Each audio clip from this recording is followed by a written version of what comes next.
Welcome back, episode 66, and we have with us today coach and all-around badass Lynsey Martin, back for the third time. Mm-hmm. Welcome. Last time I talked before I was supposed to talk, so I was really trying not to say anything. You're like, yeah, don't say anything until I talk to you. it's podcast 101. Yeah. You get better at it. But yeah, thanks for coming on. Yeah, thanks for having me back. It's been a little while, so I think last time we talked was before the season had begun, and just because things sometimes work out in unexpected ways, we are now talking after the season has ended for you. Great. So I know not what you expected necessarily, so why don't you talk through just sort of what you've been up to the past couple months, and then how things played out for you with CrossFit season and where you're at right now. Yeah. So yeah, I don't remember exactly what month it was that we talked, but like you said, it was before, I think, the Open. I learned a lot during the Open this year. I think I have to admit that I let my ego get in the way a little bit. I think it had been a little while since I had been, I don't know, obviously last year you were looking at the leaderboard and stuff, but I had very low expectations last year because of how everything was with COVID and stuff. And so I don't think I was as obsessed with it, and I couldn't let it go during the Open this year. And the fact of the matter is that the Open doesn't matter anymore. And so to back up a little bit, I started having knee pain in January. And so I went in to see a sports medicine doctor, and it just Canada, if you're familiar with our healthcare system, it takes very long. So I was actually really jealous listening to Meredith talk about how fast she got her foot looked at her last podcast, because it's but you didn't see her bank account dwindling down to nothing. It's worth it. I didn't talk about the cost, but it was significant.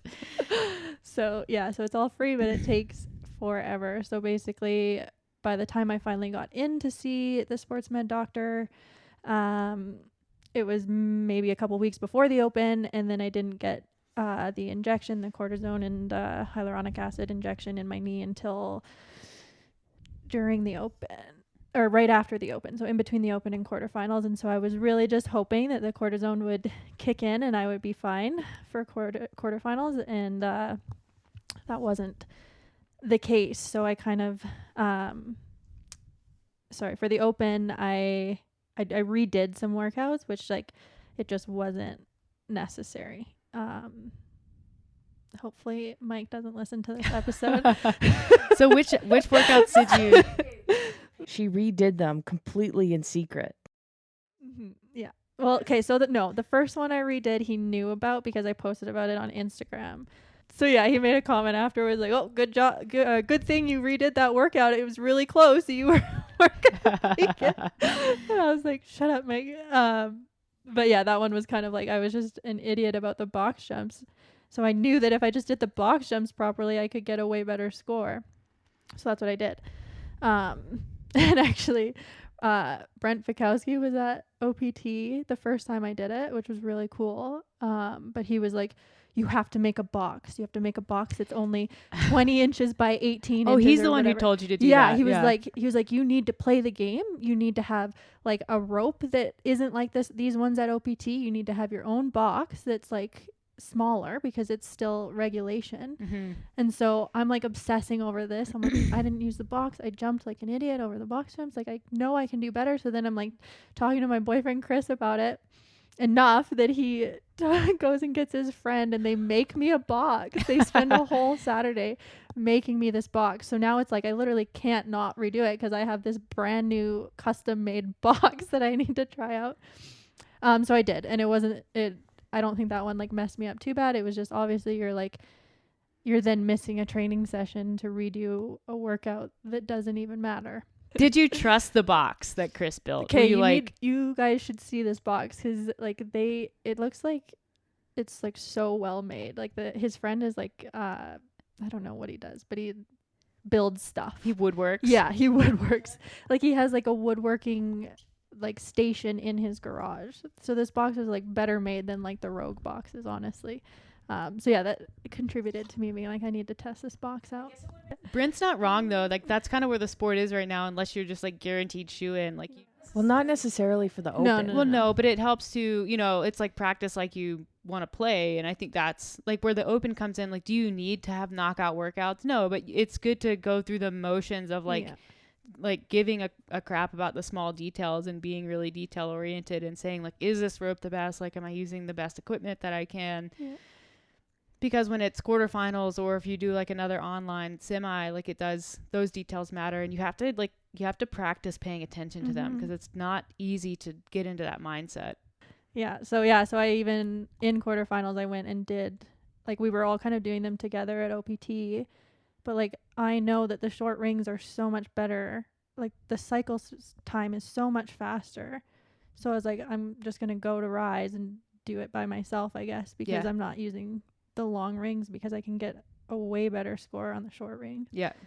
So it makes like a huge difference, the equipment. So Brent saying that, and that's why I redid the first one, and then my back blew up so bad on the second open workout, and so I figured if I just like went through it, like went pretty slow but set my back properly, I could get a better score, even though it wasn't going to be a great score, which again, it didn't matter. So the deadlift burpee one. So anyways, I redid 2, and then I just made sure that I didn't even have the opportunity to redo the third one. Which was good because my knee was really shot after the third, all the thrusters and stuff. I woke up and like we were supposed to do a quarterfinals training camp that weekend, and Mike had to like change every workout for me because I couldn't, like, not even an empty barbell. You've been dealing with that knee injury for a while. Yeah, so it like came up last year right before the open as well, and I got the injection earlier, and it was just Durolane, so just hyaluronic acid. And it worked like well enough. Like my squat still wasn't what I wanted it to be, but it was like okay enough. And so so this time I just like they even told me like with the combination of cortisone, it should give you some immediate relief, and then the hyaluronic acid should kick in like 6 weeks. You'll feel relief. And nothing.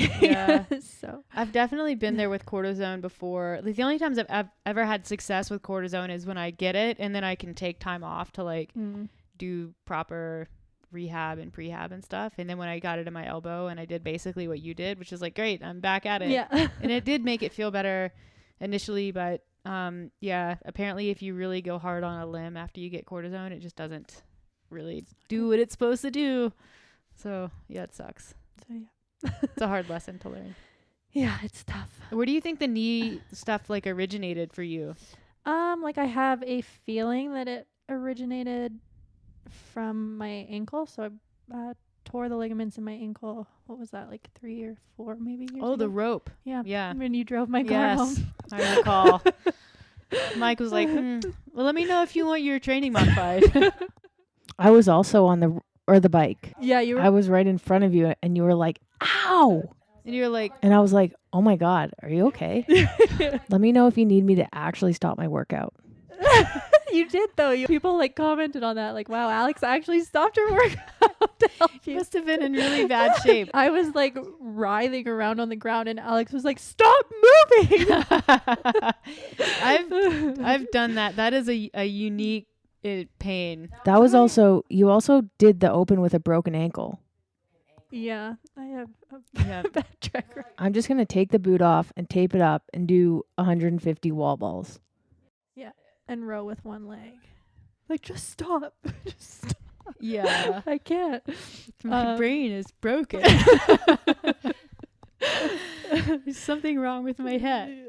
You know those people who are really book smart but not really street smart? That's you. Yeah. I did the ankle on the rope thing in the middle of the 2015 Open. Did that stop me? It did not. Was it smart? You ended up getting to the games oh no, that was me. I ended up getting, let's see, what happened after that? Horrible back injury and quad tendonitis. So I think it's, again, all ankle related. You know, we can't help ourselves. So the takeaway is never stop. Yeah. Just keep push. Oh, where do I yeah. think it came from? Yeah. So I tore all the ligament or tore a couple ligaments in my ankle a few years ago, and now it just doesn't move the same as the other one. Yeah. So that is what I think, and like a lot of like practitioners that I've seen have said like, yeah, maybe, but maybe not. Yep. So I had a really good massage therapist in North Carolina say that it was all of my issues on my right side, my back, my quads, my hip stuff is all ankle. Because I used to sprain my ankle all the time playing soccer, always my right one, and then that was the one I just murdered in 2015. She was like, yeah, it's ankle. Yeah. So you have terrible mobility in your right ankle, and so you move funny. Yeah. I think that makes sense. Yeah. Literally, it's like, it's not even like, I mean, the ankle itself kind of opens up in squatting. She's like, but when you squat, especially, and like the heavier it gets, you just kind of tilt, and so that starts to have bad implications. So yeah, it could definitely be that. The chiropractor I'm currently seeing for my back seems to think my knee pain could be stemming from my back as well. So yeah. Yeah, I think I don't know. Quarterfinals just ended up being a bit of a write-off, I guess. Yeah. Like, so as much as like my knee did slow me down just in general, like across the board, my overhead mobility is really terrible. So those like overhead dumbbell walking lunges, Right. like I literally can't do those. Yeah. Like the video is ridiculous. Like it's like, Were your arms bent? Yes. Yeah. So yeah, was my knee hurting? Yes. If my knee wasn't hurting, would I have still got a really shitty score on that workout? Also yes. Yeah. So yeah, I think like obviously in semis last year they had the single arm overhead squats, and that, so I didn't get a good score in that workout, but it was like I was already at semis, which for me is like, that's like the pinnacle. That's what I'm shooting for.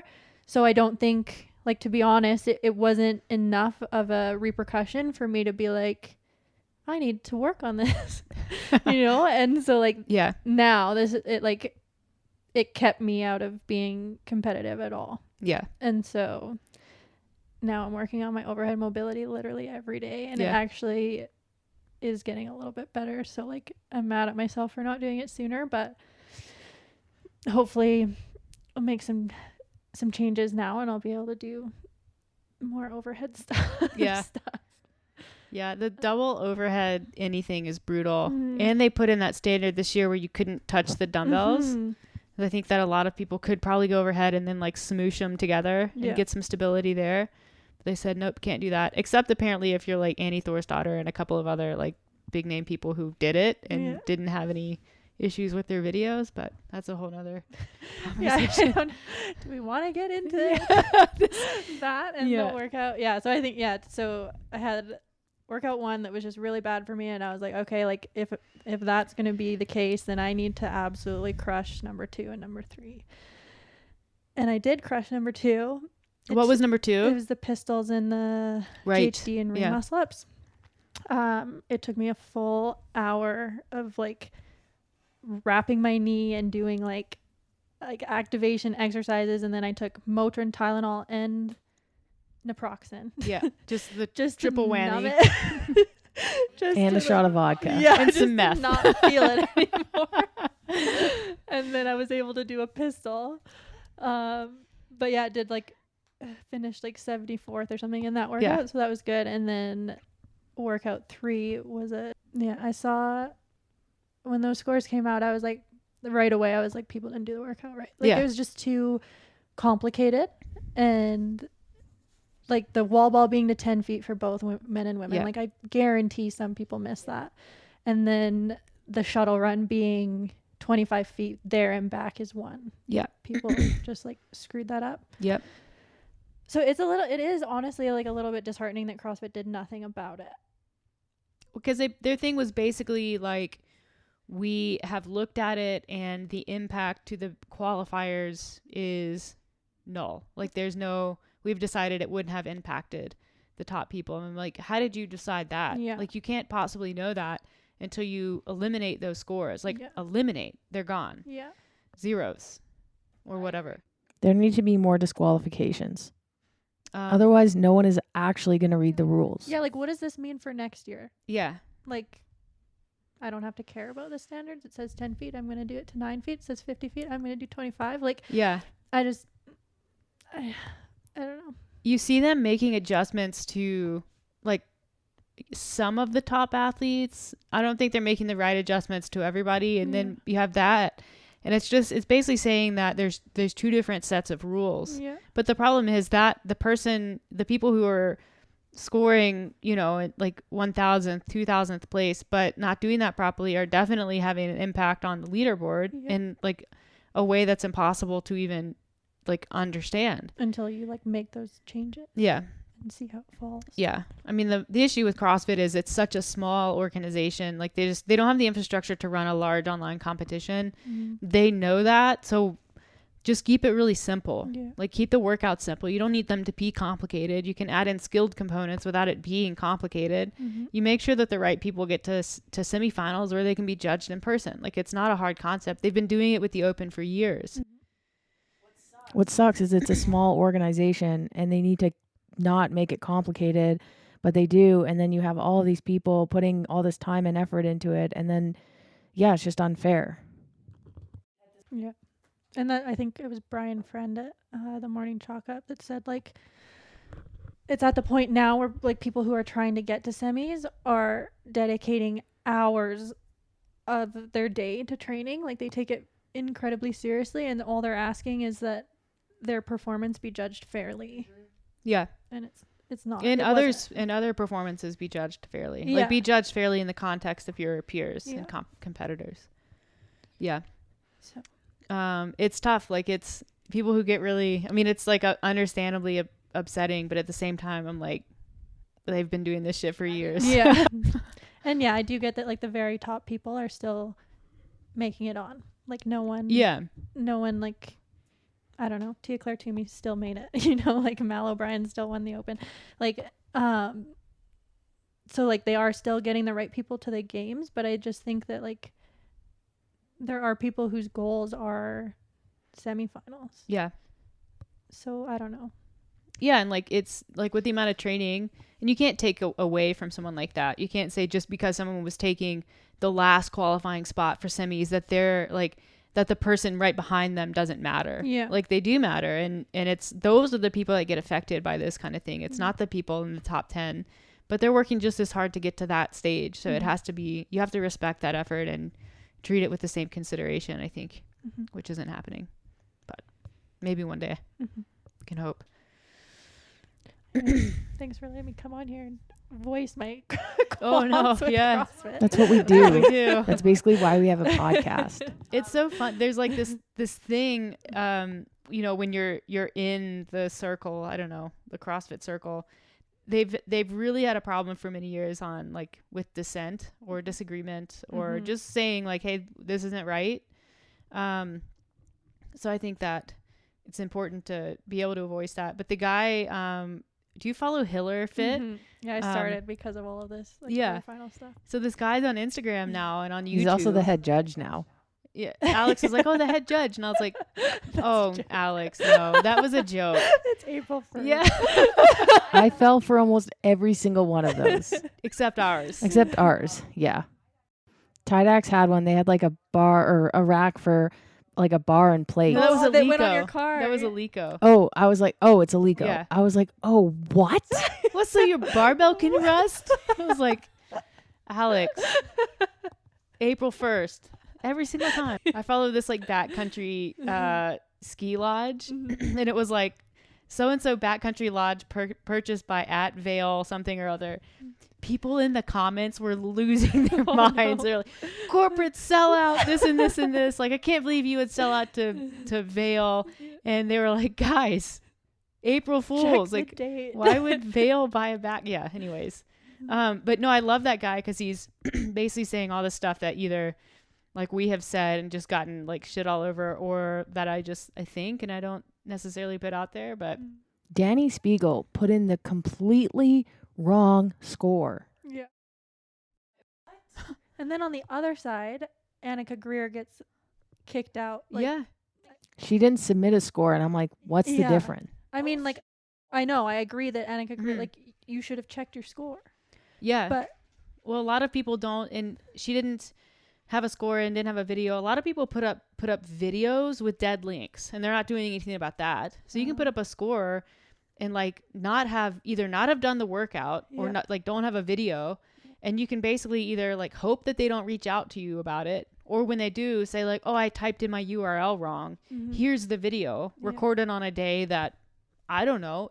Was it recorded on the right day? There's no date verification. So it's just, there's a lot wrong with the system. And then Danny's been doing this shit for years. Like, I think she knows that it is better for her to put in a bogus score, do bogus reps, accept whatever the penalty is, than it is to actually do the movements to standard, because she'll just be really slow. She straight up loses ring muscle up workouts like every single year. Yeah. So it's like, what do you think's going to happen? So annoying. Okay, so back to you, Lynsey. Like, how was it for you? You know, you put a lot of time and energy and effort into this, and you had the goal of getting back to semifinals, and, you know, there's got to be some disappointment. Like, how was it during quarterfinals, kind of knowing that you weren't going to make it back, and then how is it for you now, like, looking back on it? Yeah, I think, like, you just, like, I just, like, let myself feel it for a bit. Like, I was, like, so sad, and I obviously was, like, yeah, by the second day, I knew, like, this isn't this, because we had done workout 4, workout 1 and 2 at that point, and I was like, it's probably over for me. Like, again, I don't have that, like, off switch, so, like, I still gave the last 2 workouts literally everything I had, and so yeah, I just cried a lot over the weekend, because I just, like you said, like, I worked so hard, I put so much into it, and it isn't going the way that I wanted. Like, not even close. Like, I don't even have a chance. I think, I don't know, I just, like, really like to reflect on it a lot. I, like, hung out with like my boyfriend and just, like, took some time. I took the whole week off. Like, sometimes I won't do that. I'll just be like, nope, put me back in, coach. I won't do that. I was like, Mike, I need the whole week. Like, I did talk to Mike a little bit about it. Really, like, asked myself, like, okay, like, do you want to keep doing this? Like, and, like, are you ready to be done? And, like, the answer is no. And so then if the answer is no, then you just start thinking about, like, the pragmatic steps to get back to where you want to be, which is obviously dealing with my knee, dealing with my back, and working on my overhead mobility. So you just kind of make those, like, more process oriented goals again, and those are so then you focus on those things. Like, I'm not thinking right now about, like, semis 2023. I'm just, like, really, like, honed in on those 3 things, I guess. And, like, yeah, I don't know. So, like, sometimes it is hard. Sometimes it's like, what am I doing? But yeah, I think I always just come back to that question. Well, like, the alternative is to quit. Like, you can't do it half-assed. You can't just, like, kind of do it. So, like, do you want to quit or not? And if the answer is no, then keep going. Yeah. So, I think it also honestly helps with, like, having clients that are doing so well. So I have 3 clients that did qualify for semis, and, like, I would be lying if I said there was zero jealousy there. There obviously is. Like, I want to be where they are. Yeah. But I'm also, like, simultaneously so stoked for them. Yeah. Like, cause, like, one of them I've been working with for I think almost a year. 'Cause yeah, I'm pretty sure we were working together last season as well. So I know how hard she's working. I know, like, what she's doing for all 3 of them. Like, I know what they're putting into it. And so, like, for it to pay off for them, like, I'm stoked. And then the fact that I just, like, am, like, a tiny piece of that, like, I get a lot of, like, yeah, like joy from that as well. So I do think about that a lot. Is, like, I'm, like, simultaneously holding these 2 kind of conflicting feelings towards them. Yeah, because they have what I want, but I'm also, like, just, like, so but like proud of them at the same time. Yeah. So I try to like lean into that side of like being proud of them and like having something to do with it, because I'm happy about that. And I am going to go in June to watch Hannah Morochuk compete at Atlas Games. Oh, cool. Yeah. So, I think that's going to be really fun, and it'll be like kind of a way to stay in it. I know that there are going to be like a lot of like jealous feelings watching it, because like I don't want to be in the stands. I want to be on the floor. Mm-hmm. But yeah, I just try to look at the good sides of it. Yeah. Yeah. It is complicated though. Mhm.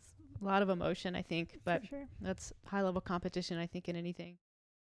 I had a similar thing happen to me last year. I didn't qualify, and I had a couple clients who did, and I was just like, oh. Yeah. She's like, so Alex, how do I prepare for this competition? And she's like, eat nothing. Yeah. I think we're going to start fasting now. You know what? Yeah, fasting.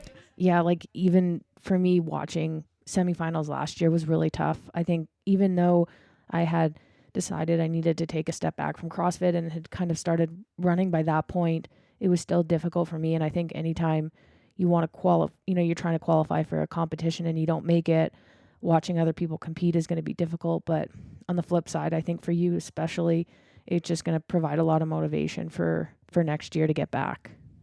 Yeah, that's kind of, obviously I'm going to support Hannah, but I also think it'll be a net good thing Yeah. to go and watch it, just for my, like you said, my own kind of motivation and stuff. No, I want to go. Yeah. I'm like, June, we You can should go to come. Atlas. You should Yeah, I'll look into it. Alex doesn't like frivolous travel, but I do. So My grandma's best friend lives in Montreal, so we could just stay with her. Perfect. It's cheap. every time we go somewhere, They have a cot. every time we go somewhere and stay with someone else, Yeah. it ends. Number one, there's gonna be tears, and then it always ends with like, Alex, we're in our 30s, we can afford our own place to stay, and we always end there. And then what happens next time? We stay with someone, and it's like, when do we get to graduate beyond someone's guest room? Double bed that is also shaped like a taco. Is that something that is ever going to happen? Maybe Montreal can be that. Can Yeah. be that for you. So basically the focus right now is just on sort of the process and the things that are kind of right in front of you, and not on like what the next phase is specifically. Yeah, I think like competing at the highest level I possibly can is always the goal. I also recognize that I have some like hurdles coming up this year. Like my sister's getting married, and I'd be lying if that wasn't causing me a lot of anxiety about training. Like I don't think I would say that to her, express that to her. She's got her own anxiety going on about the wedding, but I'm gonna have to miss probably, because it's my sister gets married and then Chris's brother gets married the next week. Oh, So yeah, and then plus so like the bachelorette party, Mm-hmm. bridal shower, which I did know was a thing, but I guess forgot about. So my mom is roping me into that. You don't need those things. Yeah. Just wait until we have our flash wedding in September, and you're on the hook for all of these activities again. Yeah. I'm just kidding. Yeah. Yeah. Yeah. I'll be I'll know what all the things by then. I guess, yeah, I forgot there's so many like sort of miniature obligations, especially when you're so close. Mm-hmm. to Yeah, the when your person. family's like in a different country. Or Yeah. something. Yeah. I had to miss a lot of that, or all of it, for my sister's wedding because of like COVID. And I think she didn't do quite as much as she had initially planned on, but yeah, it's a big thing. So yes, I've got some kind of like hurdles. Obviously, like taking a week off here and there isn't going to kill me, even though it feels like it might. But Yeah. So yeah, so the goal is always to just compete. But I don't want to do it like I just did it. Like it's not fun to be in that much pain, or to like start out physically not being able to do a pistol, having to like figure it out, and obviously like crying my eyes out in the process, and then finally getting it, and then getting amped up again to do the workout. Like I don't want to do that again. So like I'm going to sit out of competitions until my knee is better. Yeah. So That's smart. yeah, I was like kind of hoping to do the Madrid CrossFit championship or challenge, but that what's it called, qualifier starts May 1st. Yeah. So, yeah, so it's too late for that. So yeah, just gonna focus on the process and see where that gets me, and if I'm good by OPT's competition, I'll probably do that. Yep. And then it'll be the Open, or maybe Miami with you guys. I don't know if Yeah. that's still on the table. Yeah, we have a place booked, so Alex is still in. She's noodling it. She's in deciding mode. Mm-hmm. But I like look at those weights. I'm like, damn, that was heavy this year. And I'm like, I am not in shape to be lifting that right now. that's cool. Well, thanks for filling us in on that. I think it's there's definitely some universal themes in competition, and yeah, a lot of what you said is really familiar, and I've been there a few times. I don't know if Alex has, because she used to not get injured at all, but It's wild. yeah, I've definitely been there. So right, so we are going to spend a little bit of time today talking about poop, which is honestly one of my favorite topics, and that's not a joke. So you're kind of our residents. I would say, like, of our coaching team staff, you're the most sort of into the science as far as like specific nutrition stuff goes, which is cool. And so you had sent along kind of a blog post which inspired this topic on IBS. And so that's what we're going to discuss a little bit today, kind of the background, symptoms, subtypes, and then sort of how to proceed with intervention for it, and what kind of expected outcomes could be for that. So IBS, Lynsey, take it away. Yeah, it is kind of I guess an odd topic to just kind of bring out of the blue, but obviously we do get clients occasionally that like either think that they have, like, they kind of self-diagnose themselves with IBS, and in doing that they obviously have actual problems that they, like, digestive issues that's stemming from. So I think that's probably what led me down this kind of rabbit hole and caused me to write the blog post and want to discuss it. That being said, I think it is kind of important to talk about what you should do before you decide that you have irritable bowel syndrome, or like things that you could do before you even like go to the doctor, because there are so much like low hanging fruit. Like I had this client a couple months ago, and I'd been working with her for a long time, and she told me all of a sudden that she was like always got bloating and always had her digestion was never very good. And I was like, oh, well, like let's look at some of these things first. Like, do you chew your food? Like, do you make sure that you're like make sure you're chewing your food? People always find that to be such a ridiculous question, and I'm like, no, but do you? Yeah, because a lot of people then they think about it and they're like, you know what, I don't. Yeah. Yeah, she was like, actually, my friends always comment on how fast I eat and how I'm always done before everyone else and all this. And I was like, okay, so let's start there. Like, I want you to put your fork down in between each bite, and I want you to think about chewing your food. Done. That was it.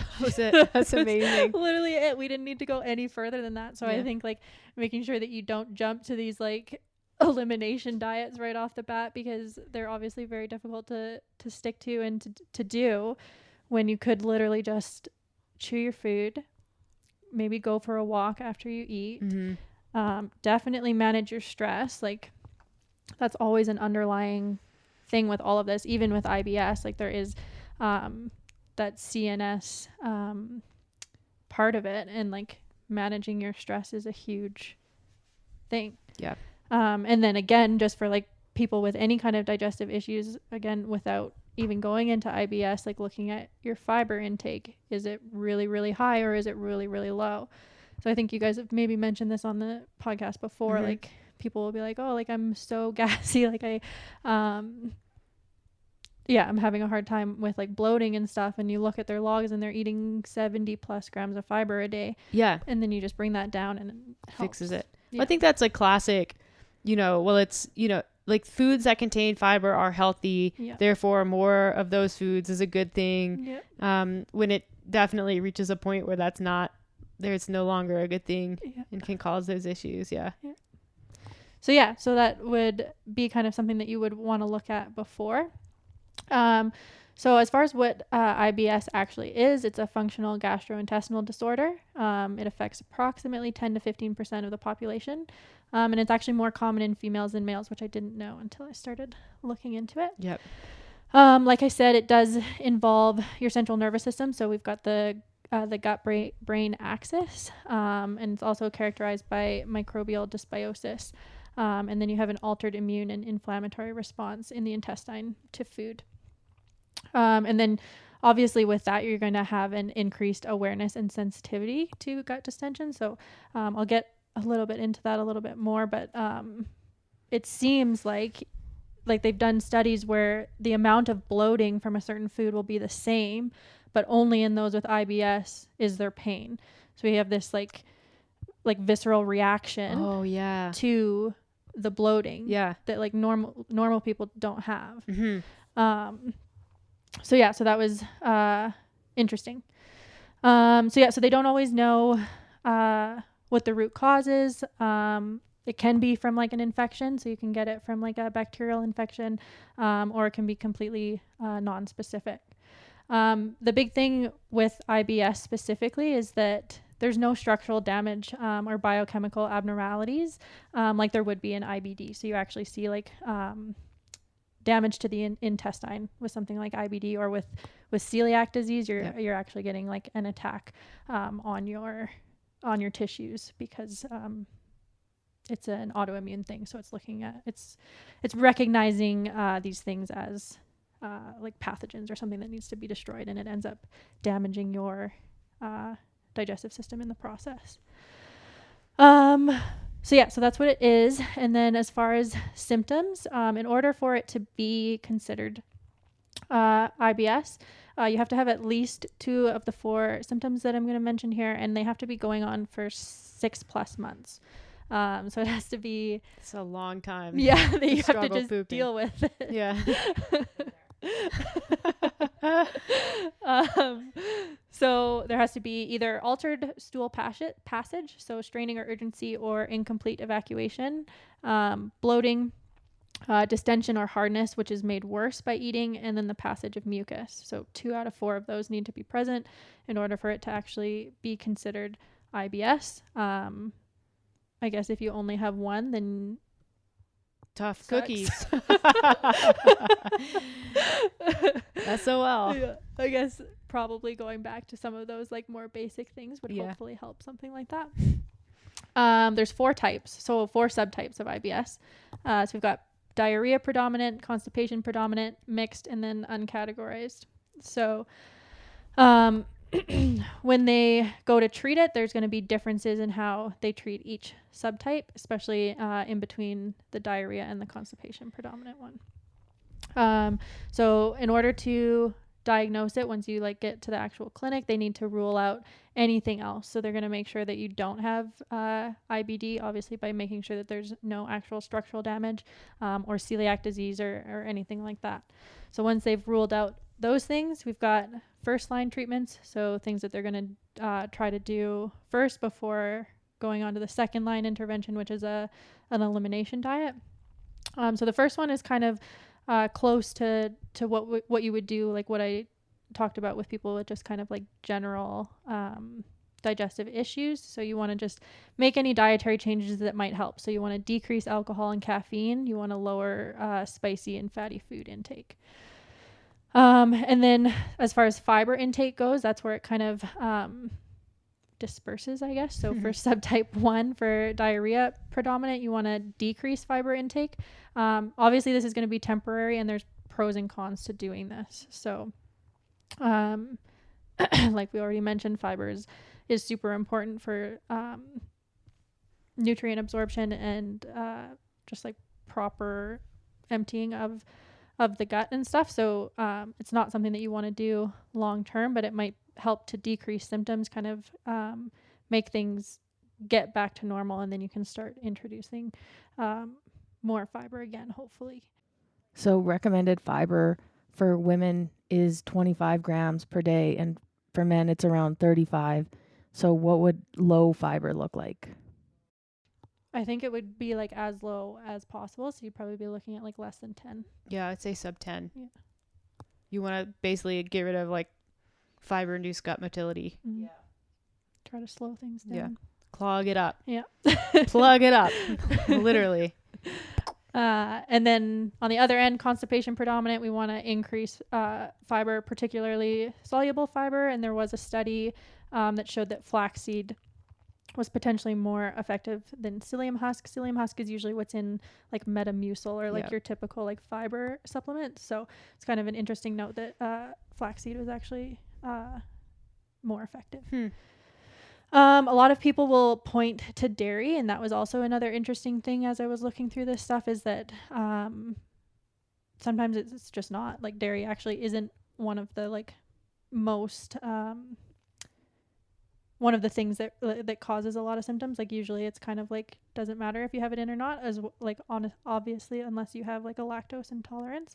And then a lot of times if there is a sensitivity to dairy, it's dose dependent. So and I do see that a lot in my clients too. Like they can have a little bit of cheese, or they can have yogurt, or they can have like aged, like really old cheese, but they can't have other stuff. And so it's like, I think there's a lot of individual variability as far as dairy goes. And then stress management and the intensity of your exercise. So I think we talked about this one in the last podcast as far as like with sleep. Same thing with like your digestive health. So if some people I feel like are just not cut out to be doing CrossFit. So like I completely agree with that. And that sucks if you really love it, but like sometimes your body just like does not. So so a lot of times if you have some of these symptoms, like switching to more low intensity exercise can be really helpful, which again is hard for people to hear sometimes. So just like either like adding more walking, I don't know, low intensity stuff like biking or something could help a lot. So if there's no improvement in symptoms from any of that, then you move on to the second line intervention. So specifically here, they've found a pretty good results with low FODMAP diets. So that is something that I was like interested in looking at as well, because again, it's kind of like a buzzword. It's kind of like something that people are talking about a lot on Instagram and stuff like that, and like people just get it really wrong. I find like I don't think they understand what FODMAPs are, and the number of people who've come to me saying like I'm on a low FODMAP diet, and I was like, well, has it been 3 weeks or like how long? They're like, no, I've been doing this for months, and I'm like, please stop doing that. So like doing like the low FODMAP like elimination diet again is like any elimination diet is going to be like quite restrictive, and like the goal of any diet like that is to get as many of those foods back into the diet. And I think that's what people miss, is that they're like, oh, I can't have any FODMAPs at all, like never ever again. Never. And there's that list, the Monash, oh, how do you pronounce that? The whole list of and they come out with they add to it. So then like stop, it'll be like, bad news, strawberries are FODMAPs now. You guys, you can't eat FODMAPs. And people who have been eating strawberries with no symptoms will stop eating strawberries. Like you so I think there's a bit of a disconnect. Sidebar, I feel like some acronyms don't necessarily need to be acronyms. For example, AMRAP. As many reps as possible. That one's easy. FODMAP. Fermentable oligosaccharides, disaccharides, monosaccharides, and the one that I struggle with the most, polyols. That's so 100% FODMAP. That needs to be an acronym. So with like an elimination diet, like for me, that's you've got like dairy and gluten, corn, maybe like peanuts, but then you have with the FODMAP diet, it's like every single fruit and vegetable. Yeah, it's almost like it's like a huge list, which again is why you don't want to be doing it for a long time because it's so restrictive. Very different from a traditional elimination diet. Yeah, it is both extremely broad and extremely specific. Yeah. Somehow. Because these, like the types of foods, so fermentable, oligosaccharides, disaccharides, monosaccharides, polyols, are found in so many different types of foods. Yeah. The list is like, again, sometimes they just find new ones. Yeah. Like Exactly. that's how They many just, foods. test them. Yeah.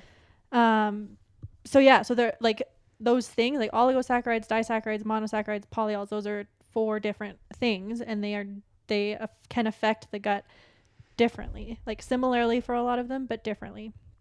So oligosaccharides are not easily broken down, and we don't have the enzymes required. So because we don't have the enzymes required to break them down, so then they undergo fermentation in the gut because they're kind of just sitting there.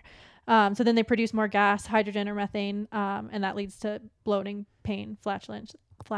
Again, some people won't experience that. Some people will experience that, but there's no pain type thing. So then disaccharides. So lactose is a disaccharide, so that does kind of fall into that with the dairy stuff. And then disaccharides and monosaccharides exert an osmotic effect. So they're going to draw water into the gut, which can cause that distension. And then polyols basically work similarly as the other 2. So to try to fix that and that reaction to those things, you try a low FODMAP diet. And again, it's not a diet for life. It has 3 specific phases. And it really should be supervised by like a clinical practitioner, like even for us to be able as nutrition coaches to be able to like watch them like as closely or like to like lead them through that diet is almost like, have you guys I have not had anyone do a FODMAP. Yeah, with like an elimination diet that's pretty like restrictive and extreme, so I usually refer out to somebody. Just it's out of my scope, and most people when they're at that point, they just need someone who's a little bit more experienced. Yeah, exactly. Yeah, and also you get the white coat effect. Like I have a lot of clients who will do exactly what I say, but then I have a lot of clients who, maybe they want to be on FODMAP and I'm the one that they want to help, but then like they also kind of don't listen to me all the time. Because like there's a difference between a nutrition coach and a doctor. Totally. And I think that you get the immediate white coat, like, yes, I will do that.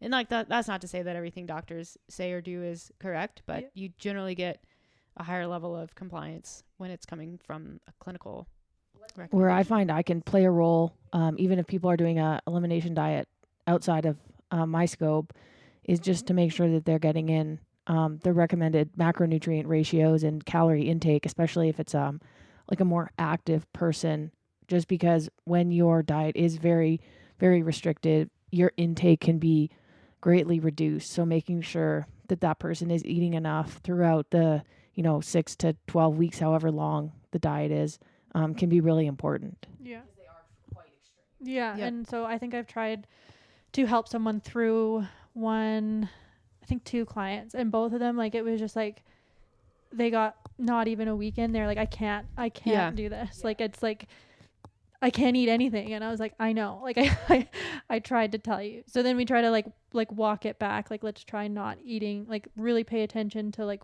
when these symptoms occur, which obviously like sometimes it's not like that. It's not like you eat it and right away you get the bloating and stuff, but let's try to like just like pay attention to like what you're eating when you get the symptoms, stuff like that. Like, try to figure it out that way. And one girl ended up like going and getting like SIBO testing and stuff, and like working with a naturopath, I think, anyways. Because this diet is tough, but I think, where is that? I don't think I wrote it down, but there was a stat that I read about like people who actually have IBS, like they would trade, what was it?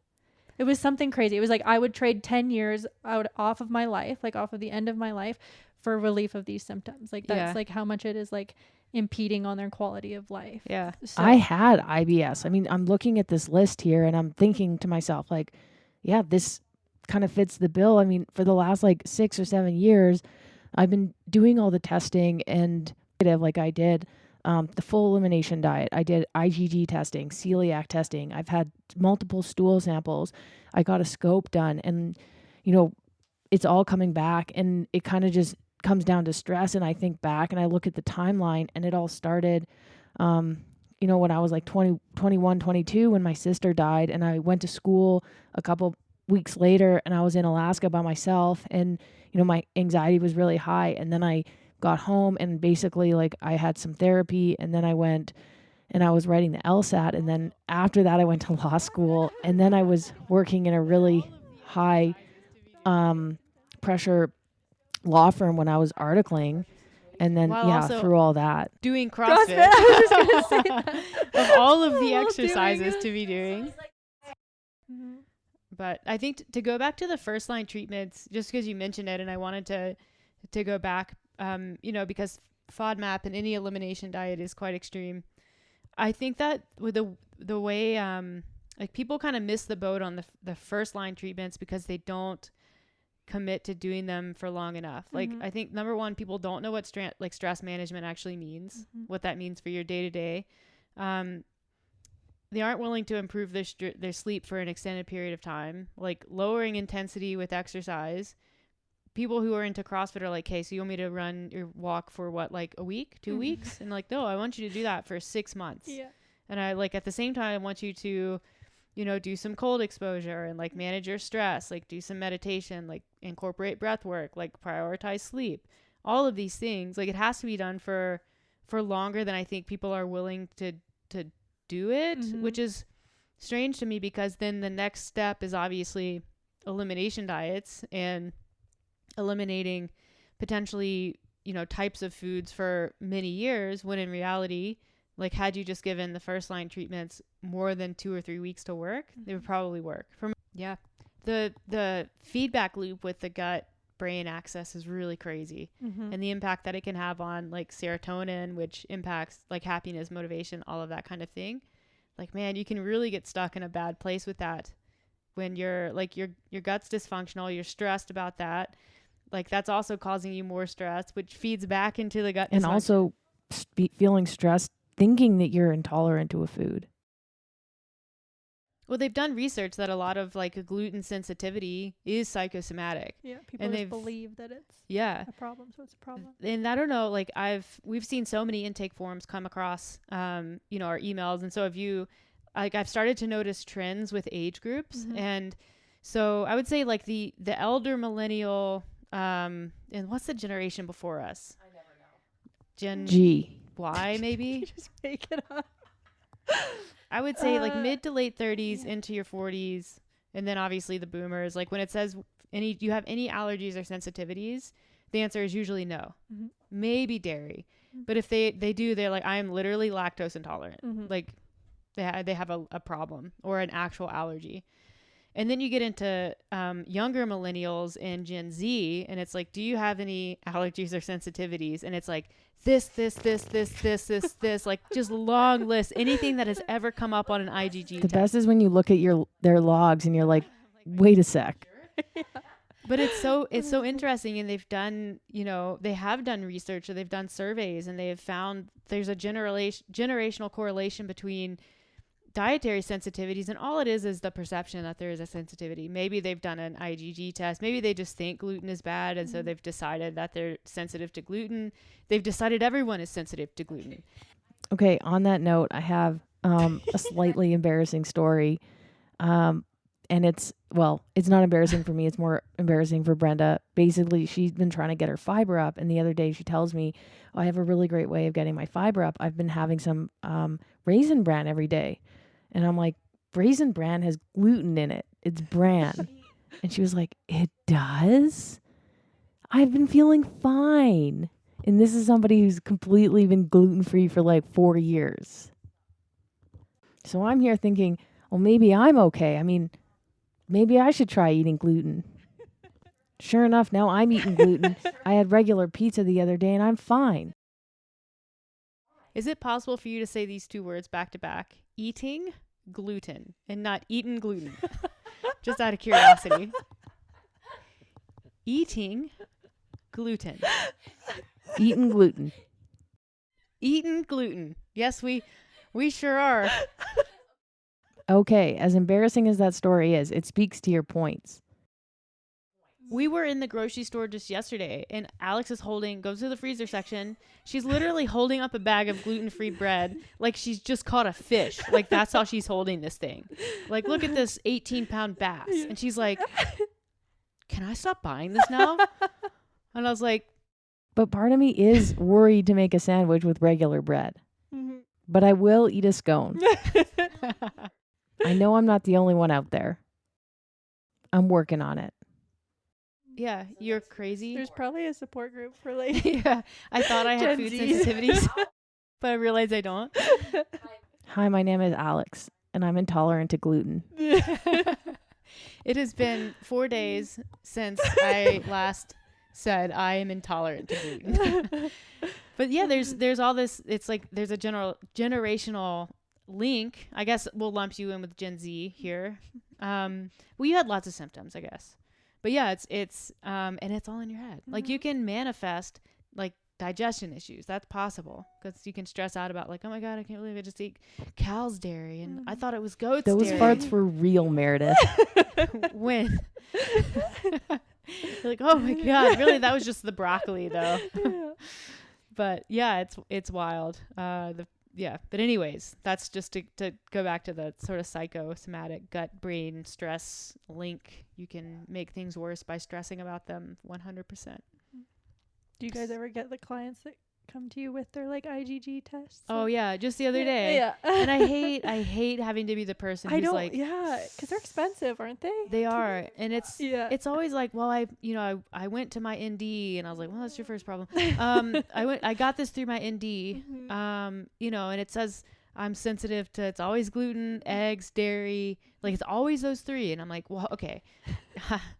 How often do you eat gluten, eggs, how and dairy? often do you eat those? And they're like, Every well, day. daily. I can't believe I'm eating something I'm sensitive to. And I'm like, hey, IgG is going to tell you predominantly what proteins are in your diet on a regular basis. And that's what it's probably going to identify. So I usually say, like, a positive with IgG always needs to be confirmed with a more appropriate and clinically significant test. And that's my line, which is not to like write off that I'd never want to write off someone's concerns. But I'm like, the likelihood that you are sensitive to egg whites is extremely low. Marcus Philly says that almost everybody is allergic to eggs.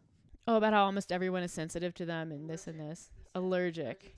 I'm like, you would know if you're allergic to eggs. Yeah. And it's usually like, do you have any symptoms occur right after you eat these foods? And it's usually no. Just started today. Yeah. After I got my test, I had After bread. I read that post. Now my neck's itchy. The IgG thing needs to go away. Like there's just so many companies that can run them because it's a pretty inexpensive test.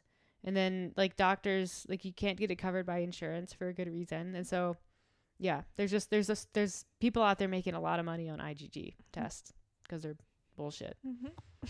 Yep. Yeah, I could go down another rabbit hole, but we'll go back. We'll go back to FODMAPs. Yeah. So the way that the diet works, again, 3 phases. So you do restriction for 4 to 8 weeks. You remove all the FODMAP foods. You really try to get adequate nutrients from other foods. So you try to still get fiber from flax, calcium from leafy greens, stuff like that. The like real key here is that if after those 8 weeks there's no symptom resolution, the diet is over. You just stop because it did nothing. Yeah, exactly. If there is improvement, then you go on to the second phase, which is reintroduction. So a specific approach is used for each of the subtypes. Usually they go with oligosaccharides first because they're usually important as prebiotics. So we want to get those back in as quickly as possible.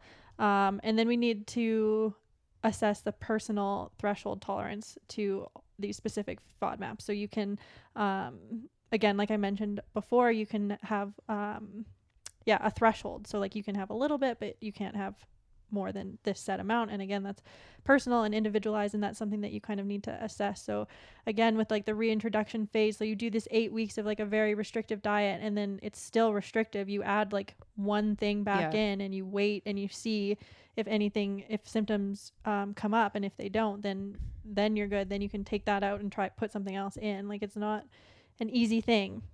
And then you move on to long-term management once you've kind of like figured out what your like triggers and what your thresholds are. So obviously, like I mentioned before as well, the ultimate goal is to get as many foods back as possible. So you don't want to just be living your life with no FODMAP foods. Yeah. You want to get as many of those back in. And then it's just important to note that it's not a catch-all for everyone with IBS. There has been a lot of good results, but some people will only experience a little bit of symptom alleviation. Some people will get full relief, and about 30% won't respond at all.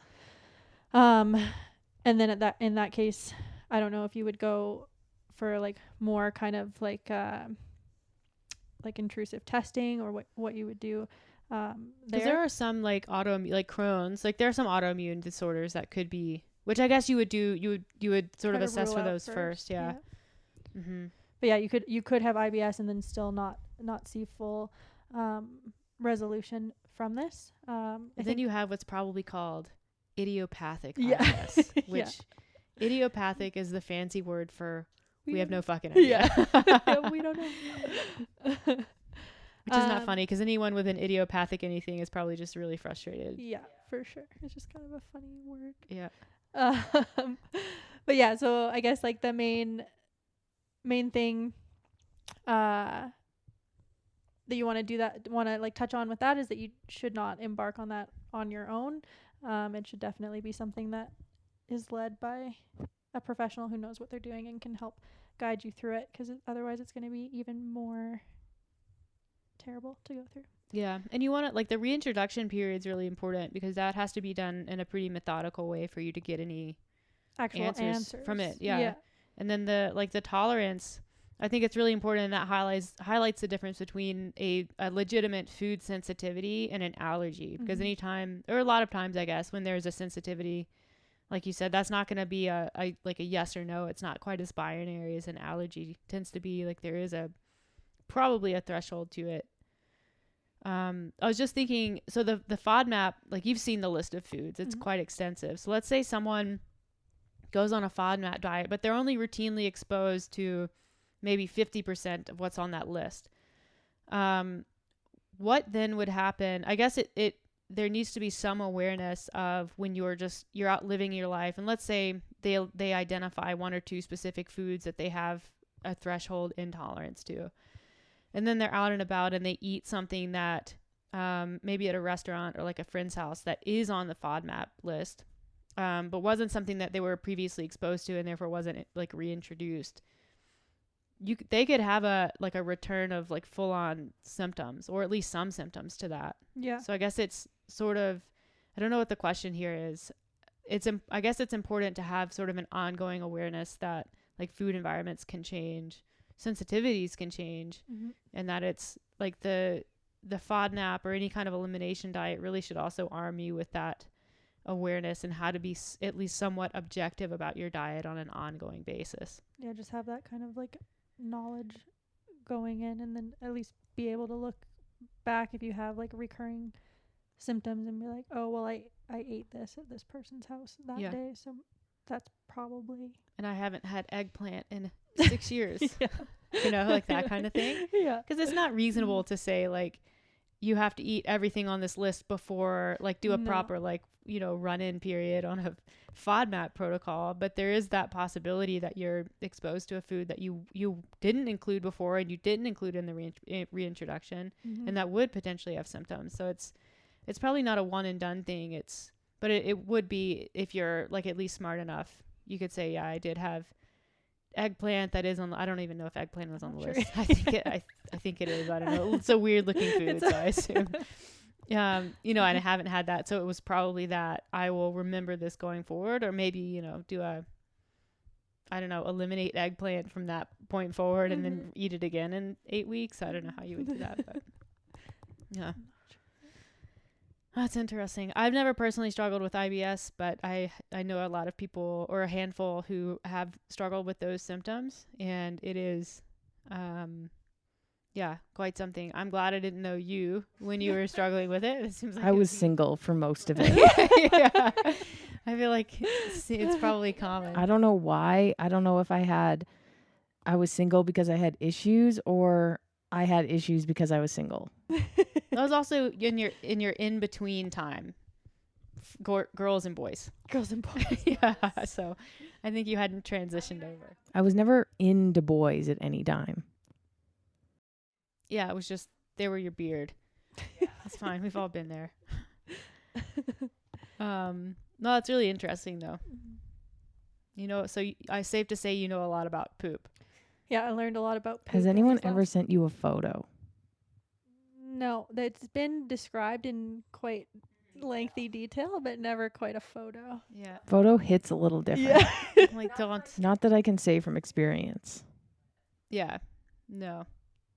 I haven't received a poop photo either. Okay. So I wanted to bookend this podcast with a few questions for Lynsey. Okay. First one. Do I know these questions? Okay. This will be good. Okay, first one. And this is out of genuine curiosity. How many unread emails do you currently have in your inbox? Did you see it? Is that what you I asked? saw a red dot and I was like, oh no, she's one of those ones. Let's see. Let's take a look. And just so you guys She know, doesn't even the know. tactic one is separate. I use it on my browser, not on my laptop one. 34,473. That's actually the highest I've ever heard. Usually when my personal Gmail gets to 15,000, I like bulk read everything or mark everything as read. So it goes away. How many do you have, Meredith? I saw you had a lot in your inbox. I have on Tactic I have 438. But I get a lot of like everything that we're subscribed to, or like any piece of software that we use. I get those emails. So I'm like, whatever, like Shopify, AAAS, Zoom. So yeah, I ignore a lot of them. What about on your personal account? Personal, I have 564. Yeah. So okay, listen. My personal email I've had since I was probably 17. yeah, Okay. ditto. I'm subscribed to so many pointless things that I'm not going to take the time to open. I can't. It's too far gone now. I can't go through and unsubscribe. Way too far gone. To all of these. Yeah. So I just There's gonna have to be something that comes out eventually that like allows us to clean this up. Yeah. I used to sort. I have a folder for my personal that it puts every email with the word unsubscribe at the bottom in the folder. So all of those subscriptions just go and I don't have to look at them. I could do that. Yeah. Except for the Tactic newsletter. I pulled that one out. So I get that one. I have 0. Yeah. Wow. Well, that doesn't really surprise No. me either, though. I would love to get to that point, but it's just like, what do I do? Do I make a new email? Like, You don't know. I would never, because my email is firstname.lastname @gmail. Mine's at When I Hotmail. signed up for Yeah. Boston, I got automatically subscribed to some emails, and I've already unsubscribed. That's how you have to do it. Savage. You just got to stay on top of it. It's too late. It's too late. So my next question is, what was the story of the first time you got drunk, or do you have another funny drunk story? I don't know how funny it is, but like the first time I got drunk, I was like thinking about when this would have been, and I would have been like, can I say that I was underage? Oh yeah, for sure. I probably would have been like 15 or 16, and we Late bloomer. yeah, it was. We went out to my friend Felicia's farm, and I just remember it being like total chaos. Like at one point the window was open, like on the like upper floor, and we were like out on the roof. Like we went out the I used to do stuff like that. and then someone threw a cup at me, and I like hit it, and we broke it, and we felt bad. And then I also remember just like running down The roof and then falling yeah, off. no, I never fell off. I was like running down the driveway. And you landed on a cow? Yeah, yeah. I need Alex to embellish these stories. Yeah, so there was nothing like too crazy about it. I didn't like the first time I drank, I didn't get like sick or anything. But I just remember it being chaos. Like I didn't know what was happening. Have you ever been to a bush party? Yes, I grew up. I had to ask. So people who live in like BC, Alberta, Saskatchewan, there's like they always used to go to bush parties, and I've never been to one, but apparently they're pretty popular. They are. It was You just very go out to the fun. bush. Like yeah, you just pick like a farmer's field and you're like, I'm gonna drink here, and then all your friends come and they drink there too, and there's usually a fire involved. There's usually like a bonfire or something, and yeah, you just drink in a field. We had those. They didn't have a name. It was just like show up for a fire. Yeah. But like, come to think of it, how the hell did we ever find the places? Just thinking that have too. You can't phones. just drop a pin. Yeah, I was like, no, you just went to the pin. No. I was like, no, those were like MapQuest days where you At had to print school, it. you would just be like, it's that field that's off of Range Road 13. Just drive down it off of whatever highway and you'll find us. Okay. You Sounds just alright. drive Yeah, around. you like start looking for the fire. I guess. Yeah. And that was like a thing too. Like when we were growing up, like you would just drive around. Like you Yeah. so then you would see people partying and you would just Stop and stop party. and party. That was a pure time. I was, feel it like was. Those were the good old yeah, days. we're the last pure generation. I'm I honestly think. so happy that we didn't have like Instagram and like just like social media Yeah. really. Well, I was like Facebook started when I was in like grade 10 or something. But We had MySpace honestly- and like AOL Messenger. yeah, we had MSN Messenger with dial-up internet. But yeah, kids now they just go through so much more, I think, with Yeah. like internet bullying and stuff. I would put up like, I would have like an away message up on AOL, but it'd always be some like emo bullshit, Yeah. some like song lyric. Always My Chemical Romance or something. Yeah. Something from Helena. Yeah. It's like, what are you doing? You sounded really cool. I was chatted with a lot of people. Okay, my next question is for Meredith. Do you put water on your toothbrush before you put toothpaste on, or after you put toothpaste on, or both? This is Both? People do both? Alex does both. I do both. Oh. Why though? Extra moisture. Is this from Meredith or for Meredith? It's from. Oh, it's from you. Okay, so I wet it first and then I put the toothpaste on. Because if you put it on after, it might knock the toothpaste off and then it's just a disaster. And then you have to like clean it out of your sink. Mm. I'm just gonna start doing no water. I'm just gonna dry style toothpaste. Your mouth is wet. You probably don't even need it. It's such a like obligatory that. thing to do. What about in the morning? Your mouth is not very wet in the morning. There's only one way to find out. So I'm gonna do that. I think flossing is actually more important. I go through intermittent periods of flossing. Yeah, so do I. But I also get great report cards at the dentist. I don't, so I need Oh, you don't? no. And I made that my New Year's resolution to floss more. And honestly, I've already flossed more this year than I did last year, so I've already like nailed it. But I gotta keep Yeah. it up. I do floss, and then I go to the dentist and they are like, "Do you floss?" And then I realized that I was using floss that apparently doesn't do anything. It's like a tiny ribbon. Interesting. What kind do I have? You have the good stuff now. We replaced it and I replaced yours. Yeah. I have those like little picks right now. Like The picks are a good way to start yeah. because you can That's how put I'm them easing out myself in. on the. I bought like a big thing of floss, like one of the things, and then I just left it out on the counter, and so I flossed like a champ, Mm-hmm. and then I ran out. That's what I have to do with supplements too. Like I have to have them out on the table in front of me. Chris puts them away. I stop taking them. Yeah. Yeah, the supplements have to stay out for sure. Okay, next question. I've been thinking about getting a tattoo. Do you have any ideas? Any ideas? I'm not giving you tattoo ideas. I have to live with you. Meredith says she wants to get a Harry Potter one. Did I say that?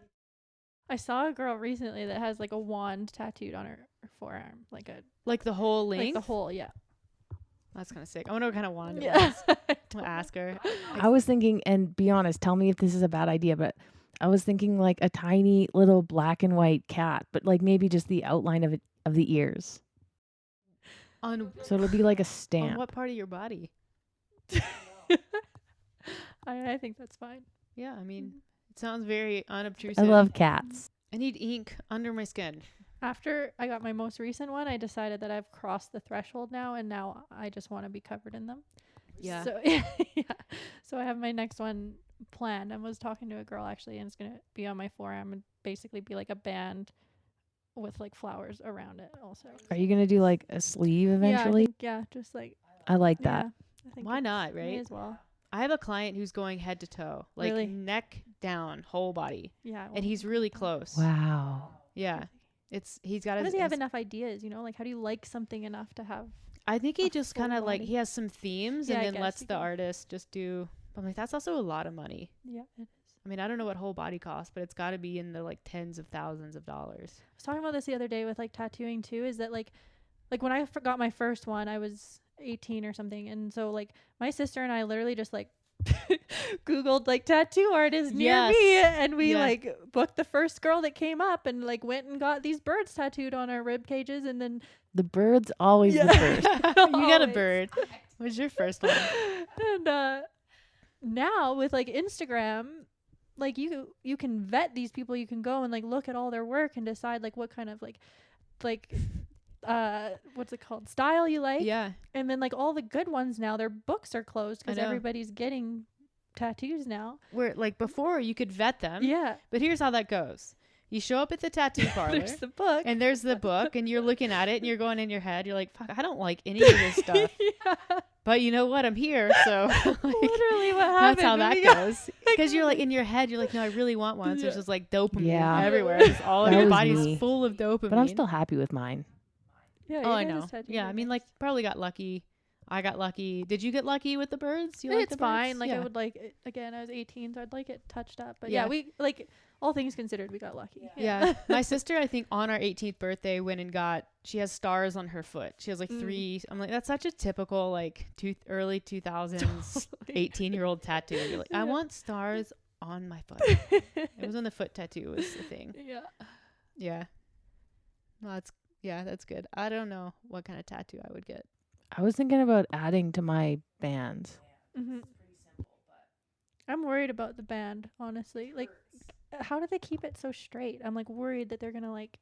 I was so impressed. But we went to, there's like a guy that does really good line work Okay. in like on 4th Ave or on not Marta Loop, Mission. And yeah, you want to go to like a line person. Yeah. But he did a really good job on yours. Yep. What's your next question there, Alex? My next question is, because Lynsey's told us about this and I want her to share, tell us about Millie's pregnancies. So I also learned this and went down a rabbit hole learning about this. And actually the vet told me mostly what I needed to know. But Millie, before she got spayed, went through 2 heat cycles. And along with those heat cycles, she had phantom pregnancies, which is apparently very common in dogs. It apparently happens in 50% of dogs. I think most people get their dogs spayed before they go through heat. I had read that for big dogs, it's best to wait to get them spayed until they're at least 1.5 years. So that's what I was doing. So that's why she went through heat twice. So what happens is her nipples swell up. She gets like really whiny and like really needy. Like she needs to be around me all the time. And then she starts feeling or like thinking, I assume, that her toys are her babies. So she takes them, she carries them around, and then she gathers them all into her bed and basically just like takes care of them. And then she'll bring one to you. And if you throw it, because that's what you would usually do with like her like penguin ball toy, she looks at you like you've just hucked her baby across the floor. That is so good. Very confusing time for all of us.